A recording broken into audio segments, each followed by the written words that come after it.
A great deal of pleasure to bring someone to the Rebel Capitalist Show for a special 4-part series. He's someone that I really have a tremendous amount of respect for.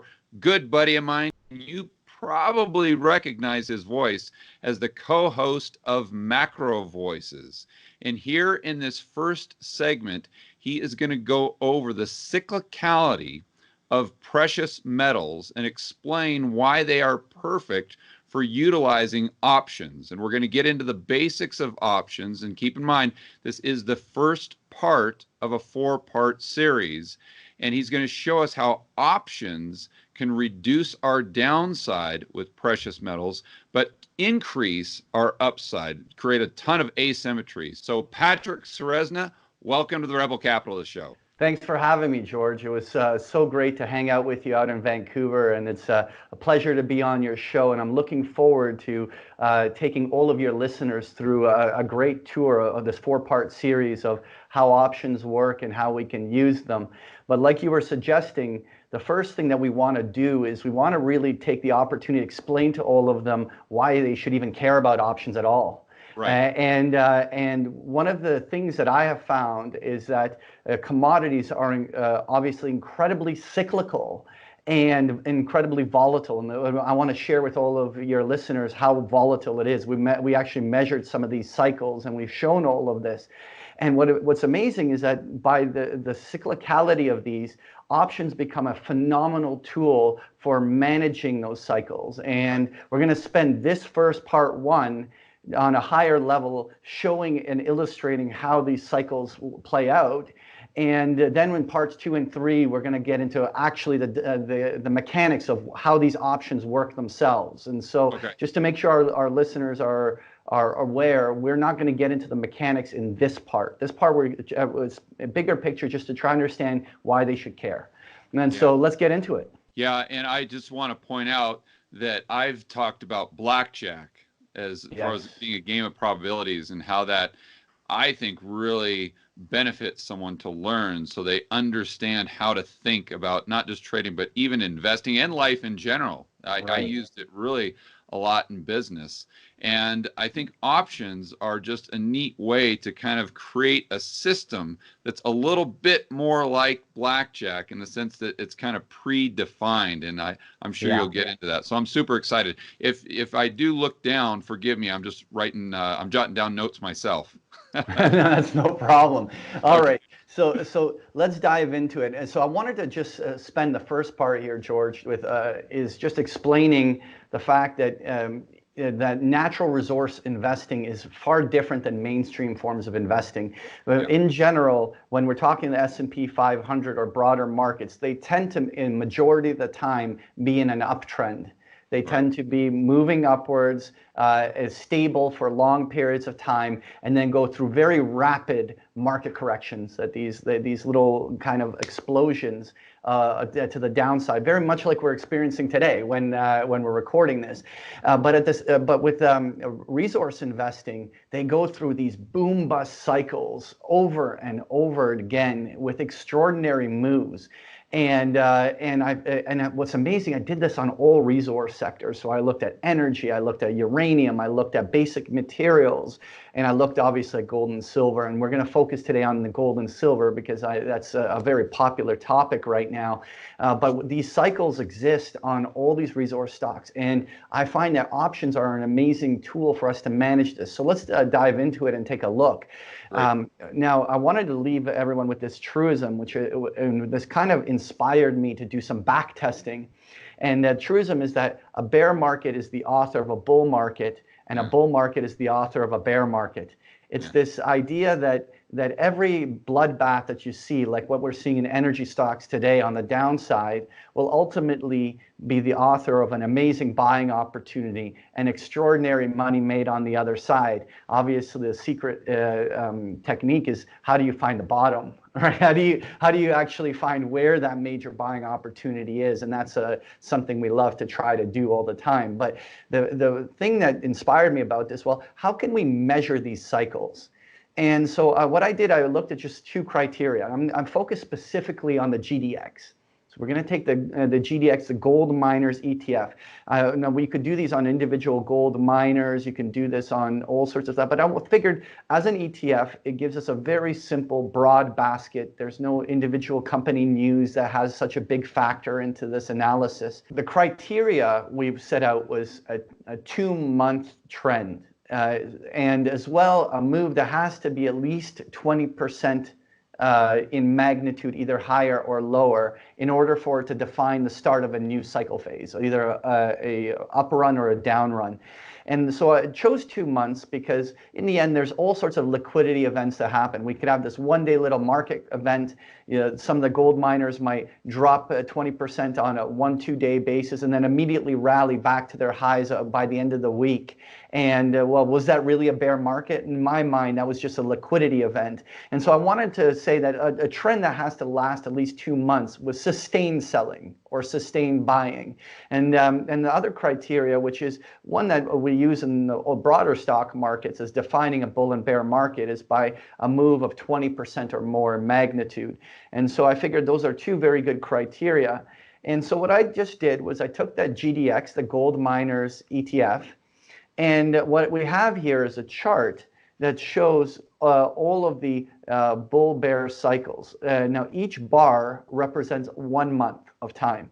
Okay. And what you see is the pivots from red to green being when the cycle turned, it immediately started counting from trough to peak and then from peak to trough about the magnitude of the rises and falls. So going back to 2006, there were 8 of these cycles. And what is amazing about this is that the average length of the cycles were just over 9 months. Mm-hmm. And this is funny because when we talk secular cycles, often we associate them with these 3-year to 7-8 year cycles. And some people even look at 15-year cycles in trends. And one thinks that naturally that means that I have to hold over one of these 3 to 5 year time horizons. But what is amazing is that the average length of these cycles is actually considerably less than a year on average. Obviously, there have been cycles that have been longer than a year, but on average, they've been less than a year. But what's the other amazing part is that look at the magnitude of the rises over those average 9-10 months versus the magnitude of the declines. Like this is truly this boom bust. Right. It's just truly this boom bust. It's like when it's rallying, you make a shitload of money. And when it's when you get caught on the wrong side of the trend, it hammers you hard. Right. And so this is I always say that to be a resource investor, you need your ulcer medication with you at all times, right? Because it's just gut-wrenching volatility that makes it very emotionally difficult to stay in through these trends. And so I went and said, well, why wouldn't we use options as a tool for managing this? And many people that are introduced to options are introduced to this element of these short-term lottery tickets, right? These little options that expire in 1 month, and if you're wrong on the trend, you lose all your money, and or you make thousands of % returns. So there's these the stereotype that comes with options. But for those that are not familiar with it, there are options that are out there that are 1 and 2 years in length. And so if we know that the average cycle tends to play out in less than a year, if we were to use an option that has a year or more of time on it, we have the ability to have an option that will ride out one of these boom bust cycles in its entirety. And so we're not looking at doing small short-term day trading, looking for these quick little clips. What we're saying is, can we use an option as a strategic tool to be able to profit from these cycles? And so let's take a brief moment and talk about these options and how they work. Now, like we agreed upon, we're going to do a 4-part series for all of your listeners. And in parts 2 and 3, we're actually going to go into the mechanics of how options actually work. And so what I really want all of the listeners to capture today is simply a high-level understanding of what an option is. And what the easiest way for me to describe it is, let's say, George, me and you are having a conversation about my truck, right? So I have a truck, and I'm thinking of selling it, and you ask, well, I'm in the market for a truck, so how much? What are you selling it for? And I say, I'm thinking of selling it for 10 grand. Immediately, once you find out the year and make of the car, you're like, whoa, Patrick is selling that way too cheap. Like I've seen those cars listed, and they're all being listed at 15 grand, right? Mm-hmm. And so you turn around and say, well, that sounds like a great deal. I might be able to flip that for a quick profit. And so now most people only know the one binary transaction, which is I write a check for 10 grand, you write a check for 10 grand, say I'm going to buy the car, I sign the back of the ownership papers, transfer the car to you, and you take the risk of trying to sell it for a higher price than 10,000 to profit from it. But you're a savvy guy, George, and so you say, so you turn around and you say, well, listen, Patrick, I'm going to make you a deal. It's a great offer you're making, but I need a little time to decide. So I'll tell you what, Patrick, I'll cut you a check for $500. And you're going to give me a month to decide whether or not I want to buy the car. And if you take this $500, it's yours to keep, but you're securing me a guaranteed $10,000 purchase of that car, and you're giving me an entire month to decide if I actually want to buy the car off of you. And I'm like thinking, well, man, I was just going to sell it for 10 grand. Now I'm going to get $10,500. That sounds like a great deal to me. So I say, let's do this. So what do? You go to the local Auto Trader magazine or whatever, and you list the car for 15 grand, eBay, whatever. You list the truck immediately for 15 grand.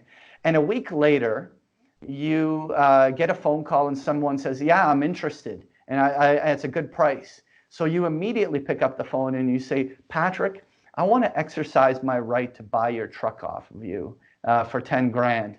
And I say, great. You cut me a check for 10 grand. I kept the 500. You turn around, flip it for 14, 15 grand, and you got to keep the profit on the other side. In the end, what that was is a call option on that truck. What we did was, rather than transacting it today, we entering a contract to do business in the future. You having had paying for the right to be able to buy it, me having received the credit as an income, the $500 as an income, for undertaking an obligation that I can't sell that car to someone else. I've made a contract to you. Then you have the right to decide over the next month if you want to buy it. The way we describe this, we can do this in the options market on stocks. We can enter a contract that instead of buying the shares today, I can secure the price today and have some distant time into the future to decide if I want to buy it or not. Right. And so this contract we're going to use as an example, using that long-term option. And but the one thing that these options offer us is optionality, which is the asymmetry, which I like to refer, without explaining options. Again, we'll do in part 2, we'll explain it. But there's this gamma element in options trading. There's a fancy term we use, which creates this element where the more and more we are right about the direction of the security, the more the option actually behaves like the stock. And the more we are wrong, or in the trading world, we like to call it early. We're just early. We're never wrong. We're just early, right? So the more we are early to the trade, even though the investor who owns the shares is losing dollar for dollar on the downside, we as options traders actually start losing at a slower and slower and slower rate. This is the optionality we pay for. Now, this sounds too good to be true if it wasn't for free. If it was for free. But we pay a premium to own this optionality. So we pay a premium to have something that behaves like the stock when we're right, and has limited risk when we're wrong. And so what I want to do is take all of your listeners through an actual example using the GDX through one of these cycles that we've gone through. So George, we're going to go through the example of comparing 3 investors. And so we have three investors. Investor A will be one of our listeners, because I'm sure the majority of the listeners online don't use options. And those that do, congratulations for having taken the time to already educate yourself on that. But most investors find themselves as investor A, which is they only own the shares. They heard options were risky, and they don't want to take unnecessary risk. And so they want to buy the shares only. Yeah, that would be me usually. Yeah. No, but you're going to be investor B for us today. Okay. All right. So investor A is going to be some of our listeners, and investor B is going to be you, which is you're going to say, Patrick, I heard these options were really interesting, but I don't really want to take big risks. I heard that options can be really risky. And so I want to actually just use the options as a strategic tool without leveraging up. I just want to use the option as my way of controlling the stocks that I would have owned anyway. Right. Yeah. And to be clear to the viewers and listeners, I'm considering this for myself. As most of you know, this is an educational tool, first and foremost for me as well. But I'm definitely considering the options as a portion of my speculative, or the speculative side of my portfolio. Right. And everyone watching this knows what I mean by that, because I say it over and over and over again in every video. Right. And so, but you're just going to conservatively control the options. Now, investor C, just for the sake of this, I'm going to say I'm the speculator. I want to juice things up. I want to I have a certain amount of money, and I want to control more gold mining exposure than I actually have money. Now, traditionally, most people know how to do this through margin, which is that they'll borrow money from their brokerage and buy more shares than they actually control. Today, in this example, we're going to use the option as the vehicle for leveraging for investor C. And so obviously, and like George, you tell me, right off the bat, you would assume, and rightfully so, that investor C leveraging with options is taking the biggest risk. Is that for sure, that would be the same. So let's go through the scenarios, and let's allow everyone to decide for themselves whether that ends up being the case. And so let's go through this.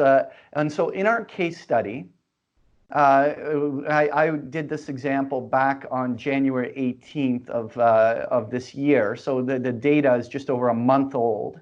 And the GDX at the time was trading at $28.35.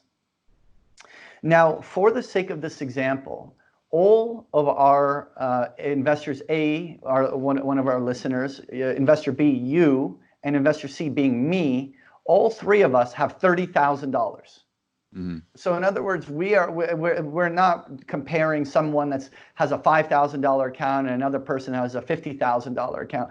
All of us have the same starting capital. It's really important because we're trying to compare apples to apples as best as we can for understanding the value of using this as a strategic tool.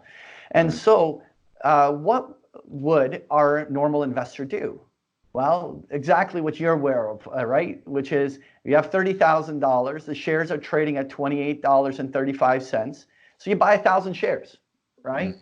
So you're going to buy your 1,000 shares, and you have your position in there. You buy $28,350 of the shares, and you have a remaining $1,650 cash, which you set aside for transaction costs or other little things that may come along the way. And so you just put that in a money market fund on the side, and you're invested into gold miners. This is a transaction that the majority of your listeners already know how to do, right?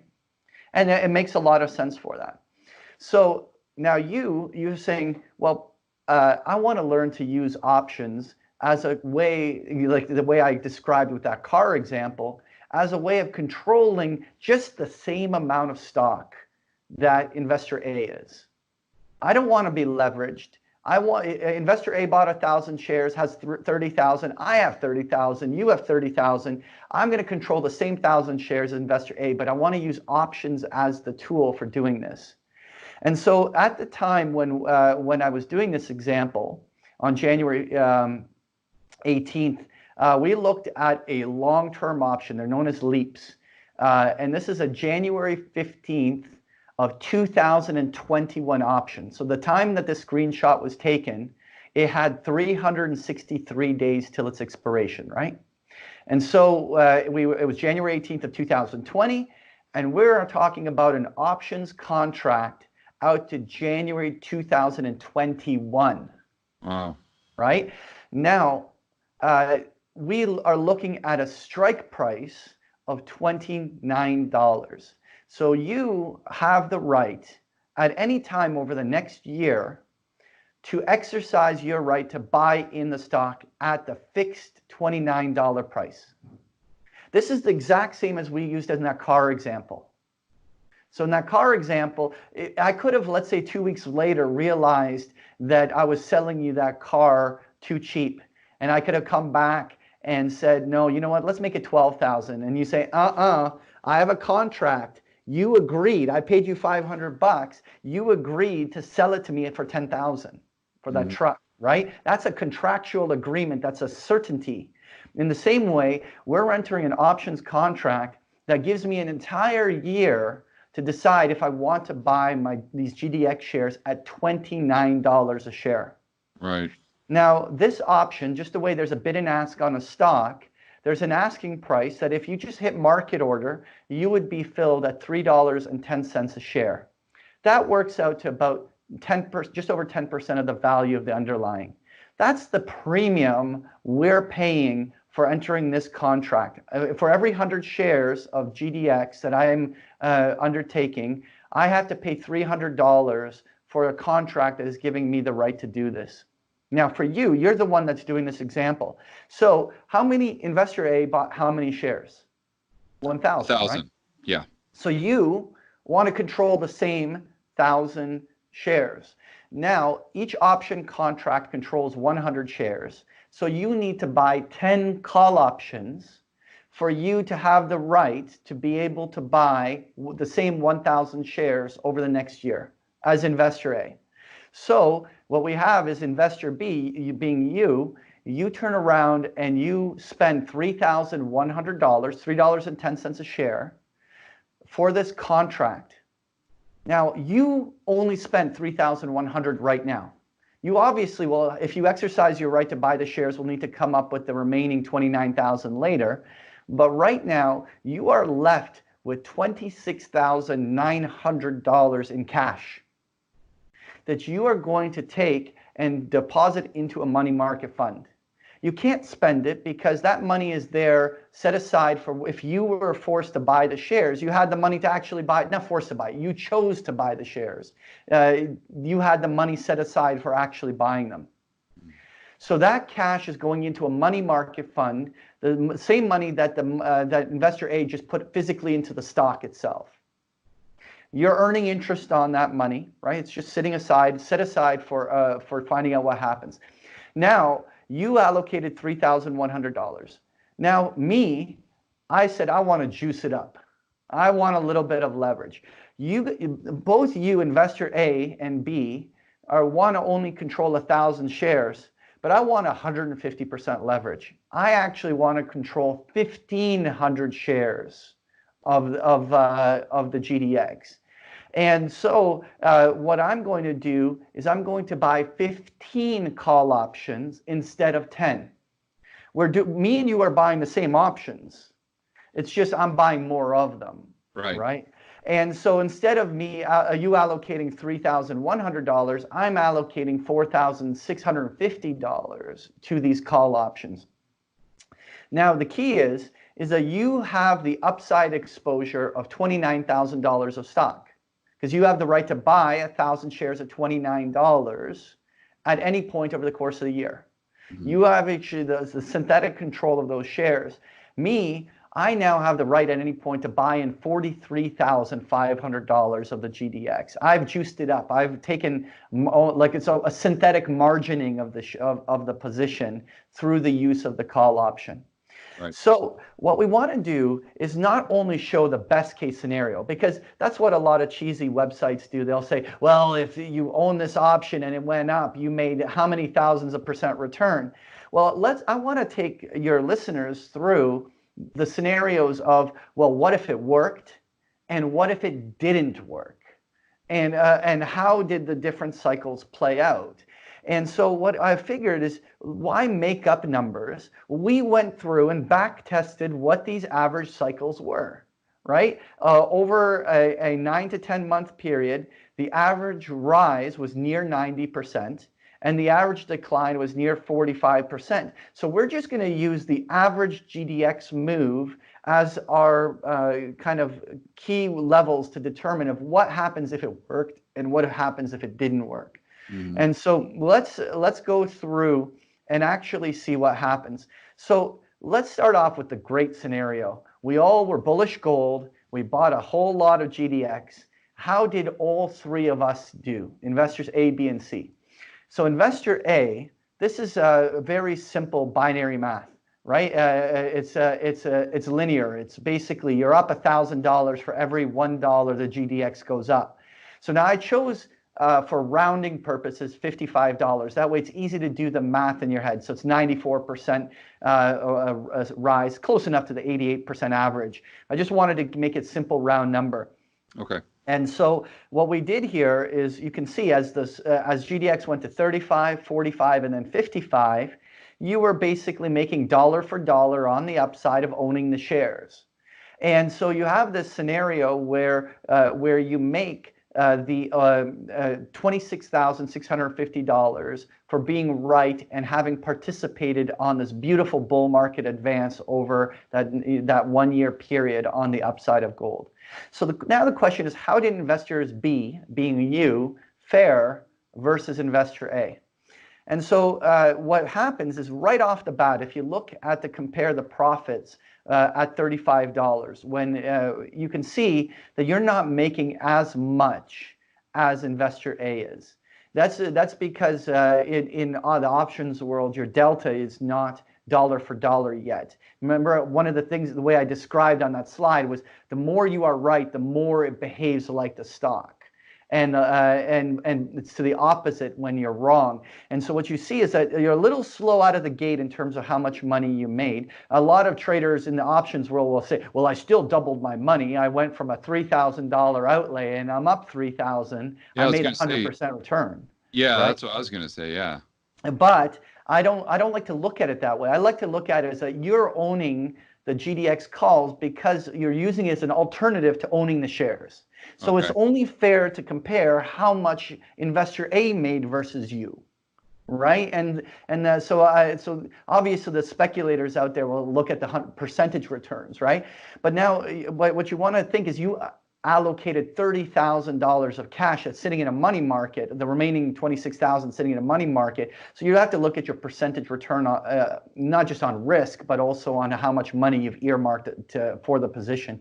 But the point is that notice that as you approach $45 and then as you go to $55, you're pretty much making dollar for dollar on the upside, right? Because the more you are right, the more the option actually is behaving exactly like the stock. And so as you can see, when GDX is at $55, you have made almost the same amount of money as investor A. Even though you were using this option, you more or less were able to make much of the same money as the investor would. Now, investor C, it's me. I decided to be the speculator in this example. And so obviously, anybody who leverages and is right is going to make a lot of money for having leverage. That's a given, right? And so as you can see here, in a similar manner, I started a little slower out of the gate, not making as much as investor A. But notice by the time it gets to $45, I'm making more money than investor A and B. And of course, as it approaches $55, I make close to $8,000 more than investor A did. Obviously, because I leveraged. I was controlling 1,500 shares to the upside, while investor A and B were only controlling 1,000 shares, right? And so I'm making more profit by having leveraged. Now, this is obviously the great scenario. But so the question I'm sure many of your listeners are asking then, well then what happens when you're wrong? There's going to be a catch to this, right? There's got to be a catch. Well, absolutely. if the scenario happened, we talk about the cyclicality of resources, but there is always a chance that the stock will just remain unchanged, right? And so under the circumstance that a year passes and the GDX is trading exactly at the same price as it was a year earlier, then investor in B and C lost the premium for having done so. So let's just kind of use back that car example. So remember that car example where you and me entered that contract to buy that car for, you entered the contract to buy the car at 10,000. Right. Now, what if every offer that was coming in was only for 10,000 and you realize I'm not going to make any money for actually buying this car off of Patrick. And you just phone me up and say, Patrick, just keep the 500, whatever, you know, I'm not going to be able to make any money off of flipping your car. Just keep it. I get to keep the 500 and you lost the 500. It's the same way in this options example. You know, in the gold mining stock stayed unchanged. We paid money for a contract to buy it and it didn't really go up. So it wasn't worth us actually doing it. Right? And so everyone's like, see, I knew there was a catch to these options. That looks pretty risky. But let's go through this example though, is what happens when gold goes through one of its down cycles. Right? Go back to that previous slide where we were saying, well, the average up cycle is 90% of the upside, but the average down cycle is a gut-wrenching 45% decline on average. I mean, there's declines that are even more than that, right? And so in this example, the share investor has pain, right? Because you're losing dollar for dollar. This is where we as investors that convince themselves to be buy and hold investors have that gut-wrenching knot in your stomach, right? That knot that's like, I'm not even going to turn on my monitor and look at this anymore. You're just like, I can't even look. I know one day it'll come back. I'm not even like the emotion is quite intense during that scenario, right? Yeah. And so you're losing dollar for dollar on the downside, but so again, I used 47% decline because I wanted to keep it a very clean $15 round number for the decline. But notice that investors B and C, their losses were limited to the cost of the option. It didn't matter how low GDX went. I can't lose more than I outlaid for that. What if you found out the truck I was selling you was a complete lemon and there's no way you could even get more than $5,000 to $7,000 for this truck? Yeah. Well, are you going to buy it at 10,000? No way. You're going to walk away. Say, keep the 500 bucks. It was a bad idea for me to have gone into this deal with you, and you walk away with a $500 loss. Yeah. In the same way with this option, we have a very definitive risk that we are limiting ourselves to with the option, while the person who owns the share has a completely undefined risk. But to me, this is not, well, this is asymmetric, right? Which is that, notice how much money we made when we were right? In the end, investor C made way more money than investors A and B, but yet in this scenario, investor C didn't lose as much as investor A. Mm-hmm. Right? Lose a very small defined risk when you're wrong, but make much of the upside when you are right. Yeah. I love it. I mean, it goes back to blackjack. Yeah. Right. Like it's about this, that finding that asymmetry in losing small and winning big. But okay, so let's get to the blackjack example, because we're going to talk about repositioning, because what I want to share with your listeners, it isn't actually the advantage alone in that asymmetry we just illustrated. We talked off the air about the martingale system of betting in gambling, right? Which is a gambling technique of, let's say in roulette or wherever, which is that every let's say you're betting on black. You, as it's going, you just keep doubling every time you lose. You keep doubling the bet until eventually the red hits or something, and then you get yourself out of the hole.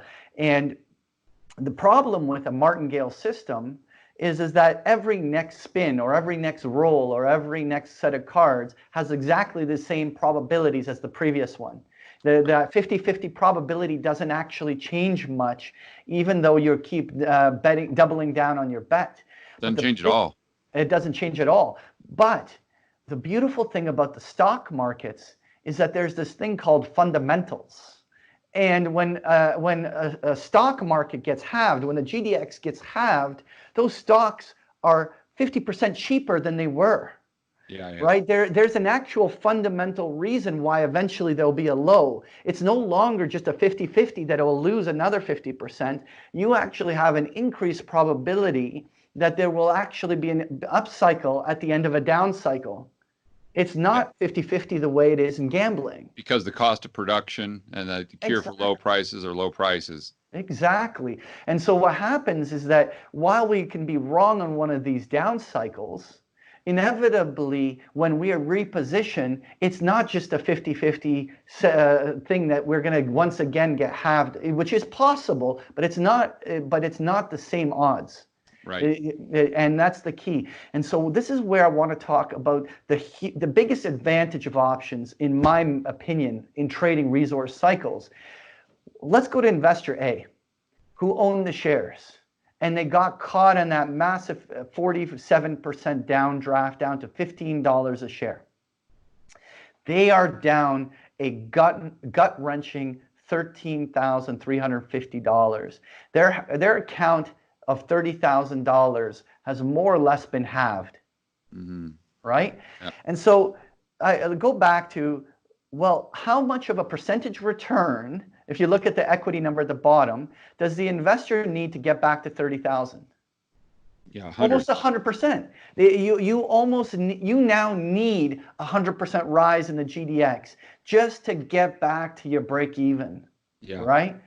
And so now, what is the serial sin that almost all investors do? Dollar cost averaging. There's like, I'm going to go and take brand new money that is not tied up in this mess, and I'm going to throw it after this position and buy more shares in the hope that I know that it's going to come back.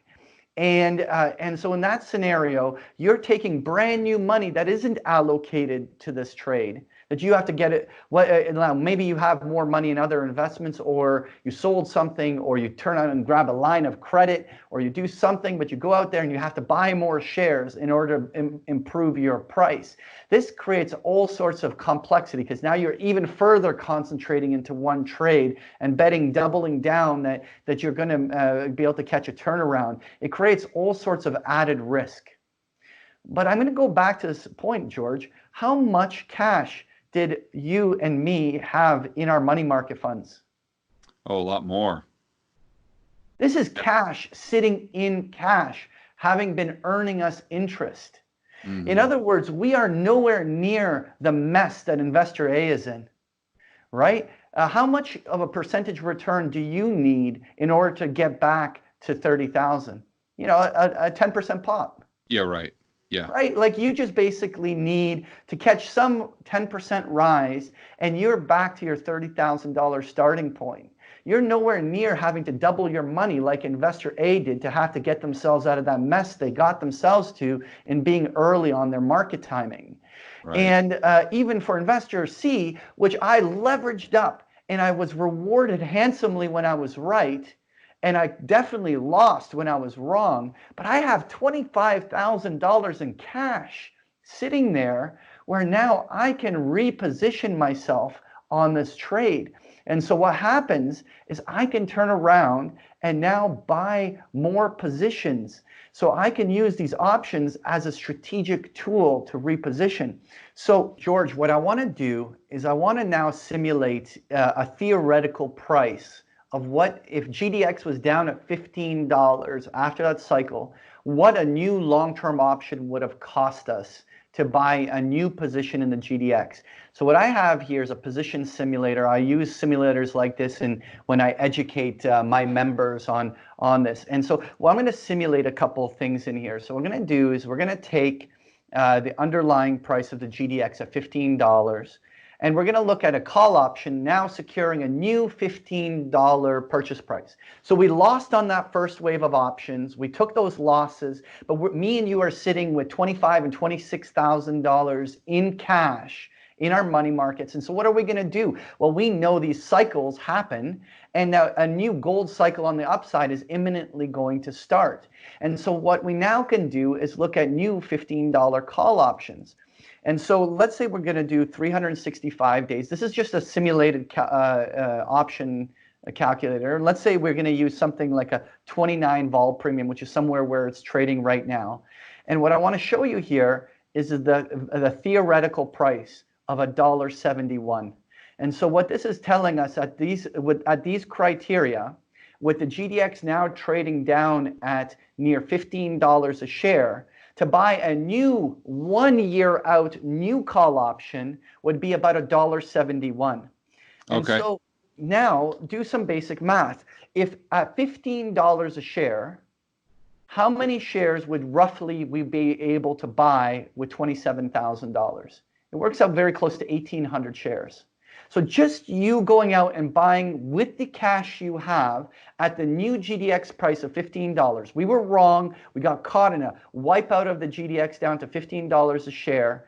Now you took the $3,100 loss, right?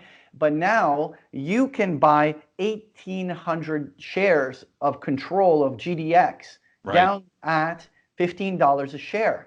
Yeah. Now, and the probability of it going back up is even greater than it was before because of the cyclicality. Right. And so now you are going to buy 18 call options. That theoretical price we calculated was about $1.71 per share. So you're going to allocate another $3,000, which is those 18 call options at the $15 strike. And you're going to allocate a new $3,000. You're going to be left with $23,000 cash, again, sitting in your money market fund. But now you lost with 1,000 shares on the way down, but you're now participating with 1,800 shares on the way up. So you actually synthetically dollar cost averaged, but you only used your original principal, not new money, like the investor A have to go to dollar cost average. Right. And now you only need a $3,000 rally in order to get you back to your break even and making you new money. The point is that we now know that gold and silver and all these resources go through these boom bust cycles. We can use options as a strategic tool that even if we're dead wrong at first, we can fix and repair the trade, put ourselves in a position that when the boom cycle does happen, we have the options as a strategic tool for managing these boom bust cycles. And so this is how we can manage, use options to manage these different cycles. And what I'm so looking forward to doing in parts 2 and 3, we'll get your whiteboard out and we'll do it. We'll actually explain to your listeners how calls and puts actually work. What are the mechanics of this? And then in part 4, we're going to show some really cool stuff, what they can do with what they've learned. And so that's what I wanted to cover. What do you think? Oh, I think it's amazing. And I'm just really excited about it because I've never taken the time to learn this side of it. And as most of my viewers know, I'm starting to allocate more of my portfolio to doing things just like this and taking them on the ride with me as I learn. Let's be realistic. Nobody is perfect at market timing. I mean, I'm a pretty darn good market timer, but I have my fair share of trades that I'm early on, and I love that term, early. We're never wrong. We're just early, right? but the point being is that we always have to look at those moments in the markets where it's worth taking a risk to discover whether or not you're catching the turn point. But how do you go and put your foot in the water and discover whether you're catching a major turn point or whether you're catching a falling knife and there's another wave of downdraft selling coming? How do you manage that? And I find options as an amazing tool for managing these cycles. And we're gonna, in the next parts 2, 3, and 4, we're gonna go and keep taking deeper dives into this. Yeah, I can't wait. I can't wait. Thanks for your time, Patrick. Thanks, everyone.